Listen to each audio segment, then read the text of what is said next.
राधे कृष्ण दोस्तों। ओम नमो भगवते वासुदेवाय नमः। मैं आपको मार्गशीर्ष मंथ के मई मंथ में आपको कहानियाँ सुना रही हूँ सच्चे भक्तों की। इसे आप सुनिए, श्रवण कीजिए और संभव हो सके तो शेयर भी कीजिए, ताकि और भी आपके रिश्तेदार यार दोस्त इसका लाभ उठा सकें। तो आज मैं आपको एक सच्ची भक्त की कथा सुनाती हूँ। जैसे कहा जाता है, नाम के प्रभाव से ही धाम ही साधक के पास प्रकट होता है।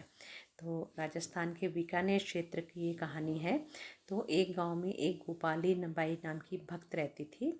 ये वर्ष में 2 बार श्री वृंदावन में श्री राधा बल्लभ जी के दर्शन करने को जाती थी। संतों के लिए भंडारा भी करती थी।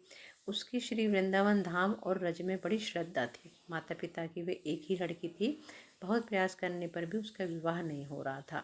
बाद में माता पिता वृद्ध हो गए और बीमार रहने लगे, तो उनकी सेवा में रहने के कारण धाम नहीं जा पाती थी। एक दिन उसके गुरुदेव वहाँ आए और उसको आज्ञा करी कि तुम वृंदावन वास की जिद नहीं करना। श्री राधा रानी ने जिस अवस्था में रखा है उसमें सुख मानकर भजन करना। माता पिता को त्यागना नहीं।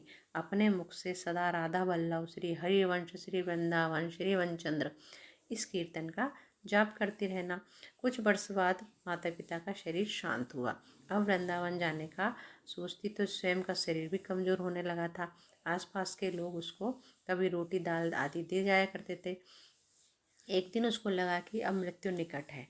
वह बहुत व्याकुल होकर तीव्र गति से भजन करने लगी। अब कैसे ब्रजरज पाऊँ, अब कैसे धाम का दर्शन पाऊँ। रुदन करती हुई पुकारने लगी, राधा वल्लभ श्री हरिवंश श्री वृंदावन श्री वनचंद्र।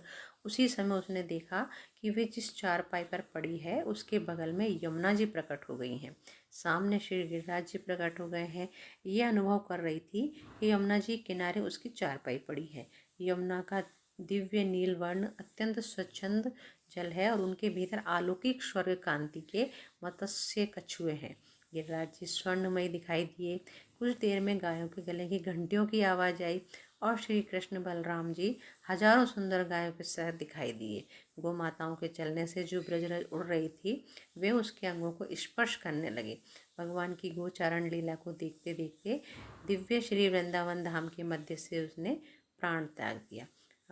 आजकल कई युवक युवतियाँ माता पिता को छोड़कर वृंदावन वास करना चाहते हैं। कई लोग अपने माता पिता की सेवा छोड़कर तीर्थों में निवास करने की जिद पकड़े हुए हैं। उन्हें इस प्रसंग से बहुत लाभ होगा।